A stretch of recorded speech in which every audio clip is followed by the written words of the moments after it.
Olá pessoal, sejam bem-vindos ao canal Números em Rede. Eu sou o professor Jimmy Cavalcante e na aula de hoje nós vamos começar a estudar sobre conjuntos, que normalmente é o primeiro conteúdo que se vê no ensino médio. Então, aproveita esse momento, se inscreve no nosso canal e curte esse vídeo. Desejo a você bons estudos!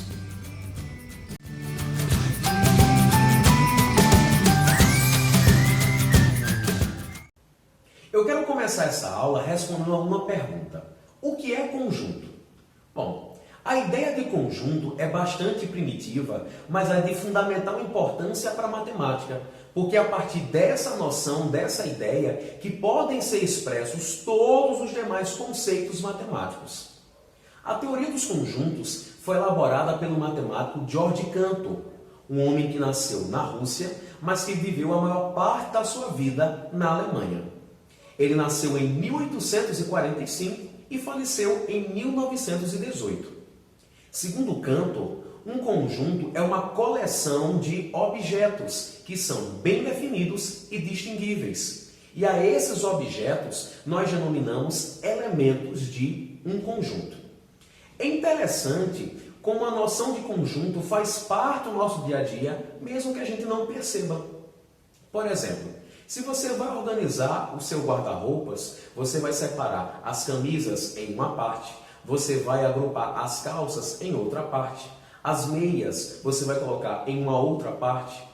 Se você vai organizar os livros em uma estante, você pode separar por tema, por exemplo. Então nós costumamos agrupar as coisas. Essa é uma ideia, um conceito básico do que é conjunto. É um agrupamento, uma reunião de elementos. Então nós podemos utilizar letras maiúsculas para simbolizar os conjuntos e os elementos que pertencem a esses conjuntos podem ser classificados como reais ou abstratos. Por exemplo, se a gente quer formar um conjunto com todos os estados da região sudeste do Brasil, os elementos desse conjunto vão ser São Paulo, Rio de Janeiro, Minas Gerais e Espírito Santo. Ou seja, esses elementos são classificados como reais. Agora, se eu quero formar um conjunto com todos os divisores naturais do número 4, então lembra que os divisores naturais de 4 são 1, 2 e 4. Então, quando eu formo um conjunto com esses elementos 1, 2 e 4 são classificados como abstratos. Vamos ver aqui agora 3 maneiras de se representar um conjunto. A primeira maneira é por extensão, ou seja, listar, citar os elementos que fazem parte de um conjunto. Então vejamos aqui 2 exemplos. O primeiro exemplo seja o conjunto dos países da América do Norte.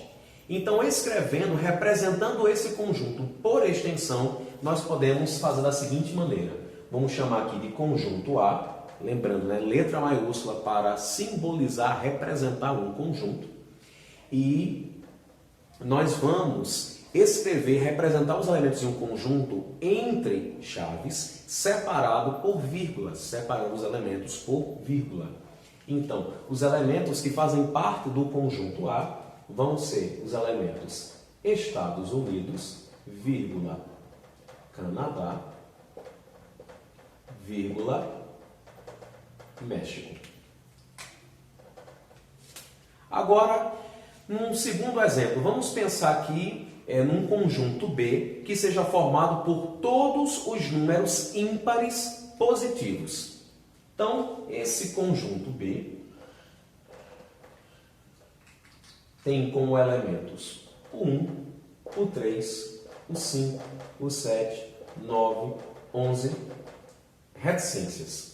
Então, o conjunto B é o conjunto dos números ímpares positivos. A segunda maneira de se representar um conjunto é por meio de uma propriedade. Utilizando esses mesmos exemplos dos conjuntos A e B, vamos agora utilizar uma propriedade para representá-los. Voltando ao conjunto A, eu posso utilizar a seguinte propriedade. Eu posso dizer que o conjunto A tem elemento x, tal que x é país da América do Norte. E a propriedade para representar o conjunto B, eu posso utilizar o seguinte. Posso dizer x, né, os elementos que pertencem a B são elementos x, tal que x é ímpar e positivo.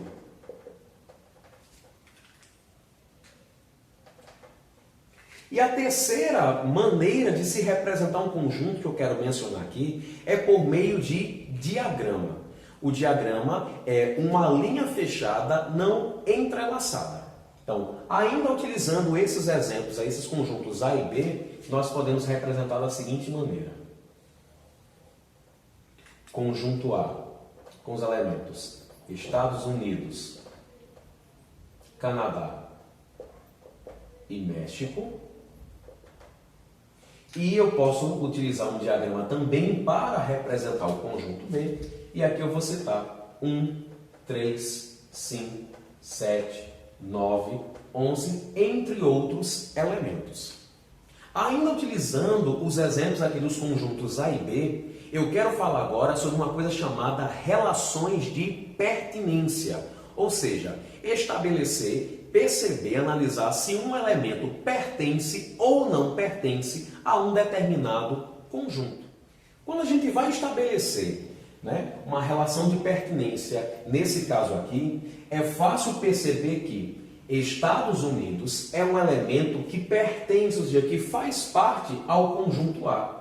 Logo, eu utilizo esse símbolo para dizer que o elemento pertence a um determinado conjunto. Também é fácil perceber que o elemento Brasil não pertence ao conjunto A. E aí eu utilizo esse símbolo para dizer que não pertence.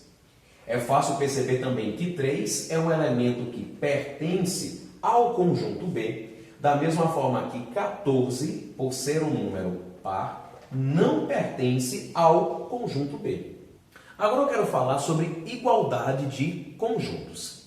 Então, sejam dados dois conjuntos A e B quaisquer.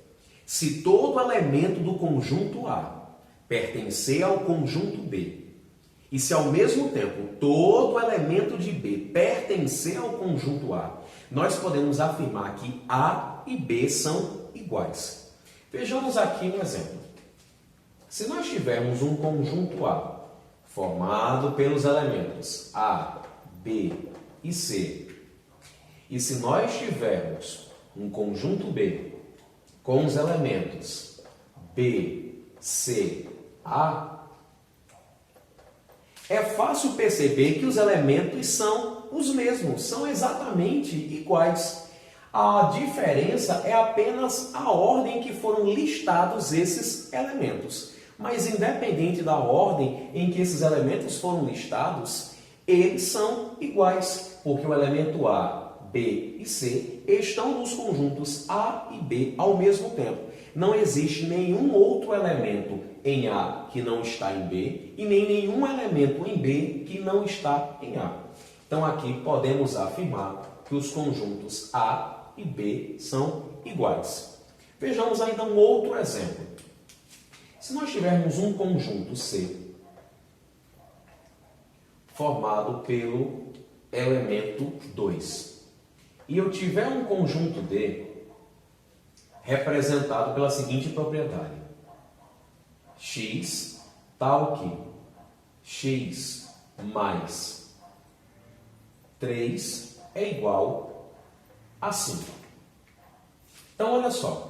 Vamos observar aqui esses conjuntos, que, à primeira vista, alguém pode dizer que eles não são iguais. Mas vejamos, aqui existe uma equação do primeiro grau, um número que somado a 3 seja igual a 5. Qual é o elemento, qual é o número que, ao encaixar, que ao substituir por x, torna isso daqui verdadeiro? É fácil perceber que é o elemento 2. É exatamente o 2. Então, qual é o elemento que pertence a B, que somado com 3 é igual a 5? É exatamente o elemento 2. Então, portanto, nós também podemos afirmar que os conjuntos C e D são iguais. Quando a gente estuda conjunto, nós também precisamos mencionar 3 conjuntos especiais que existem. O primeiro deles é o conjunto unitário. É aquele conjunto que possui um único elemento. Imagine, por exemplo, um conjunto A que seja representado por x, tal que x é capital de Pernambuco. Ora, observando com atenção esse conjunto, é fácil perceber que só existe um elemento que satisfaz ou que se relaciona com esse conjunto, que é o elemento Recife. Portanto, só existe um elemento que pertence ao conjunto A, o elemento Recife. Então, nós podemos afirmar que o conjunto A é um conjunto unitário. O segundo conjunto especial é o conjunto vazio. Como o nome já sugere, é aquele conjunto que não possui elementos. Por exemplo, se eu tenho um conjunto B representado por x, tal que x é natural e x mais 2 igual a 0. Então, para lembrar, números naturais, o 0, 1, 2, 3, 4, 5, 6 e assim sucessivamente. E aproveitando a oportunidade, conjuntos numéricos é um conteúdo que nós vamos abordar em futuras aulas, certo? Então, sabendo que os naturais são esses valores, o 0, 1, 2, 3, 4, qual é o número natural que ao somar com 2 resulta em 0? É fácil perceber que não existe. Não existe nenhum número natural que somado com 2 resulte em 0. Logo, essa equação aqui, essa relação, não tem solução. Então, nenhum elemento pertence a esse conjunto. Então, nós podemos dizer aqui que este conjunto B é um conjunto vazio. E existem 2 maneiras de se representar um vazio. Ou por meio desse símbolo, ou por meio de 2 chaves sem nada entre elas. Existe uma maneira que eu já vi alguns estudantes representar um conjunto vazio, mas que está equivocada, que é a seguinte maneira: colocar o símbolo entre chaves. Quando você representa dessa forma, isso aqui deixa de ser um conjunto vazio e agora se torna um conjunto unitário. Aí você diz, Jimmy, conjunto unitário, como assim? Porque veja, a partir do momento que você escreve este símbolo entre as chaves, você está dizendo que esse conjunto é formado por um único elemento, que é o símbolo do conjunto vazio. Ou seja, temos aqui um conjunto unitário cujo único elemento é o símbolo do conjunto vazio. Então, essa maneira aqui está errada. E um terceiro tipo especial de conjunto aqui é o conjunto universo. O conjunto universo é aquele que possui todos os elementos que nós queremos considerar em uma situação. Imagine que eu queira escrever aqui um conjunto C que seja o conjunto das vogais do nosso alfabeto. Tá? Conjunto C é o conjunto das vogais. Então é fácil perceber que os elementos são A, E, I, O e U. Só que estes elementos, as vogais A, E, I, O e U, elas pertencem a um conjunto maior, a um conjunto que pertencem ou ao conjunto onde pertencem outros elementos, que é o conjunto de todas as letras do nosso alfabeto. Então, nesse caso, nesse exemplo em particular, nós podemos dizer que o conjunto universo dessa situação é o alfabeto, o nosso alfabeto completo. Então, vou chamar de U, o conjunto universo, vão ser os elementos A, B, C, D, E, F, G e assim sucessivamente. Esse é o conjunto universo, a totalidade dos elementos de uma situação, e esse conjunto C é um subconjunto desse conjunto. Mas subconjunto já é um tema para uma próxima aula. Gostou da aula de hoje? No nosso próximo vídeo nós vamos continuar a falar sobre conjuntos e vamos estudar subconjuntos e as relações de inclusão. Então ativa aqui o sininho para você receber as notificações de quando tiver novidade aqui no canal, tá bom? Então um grande abraço e até a próxima!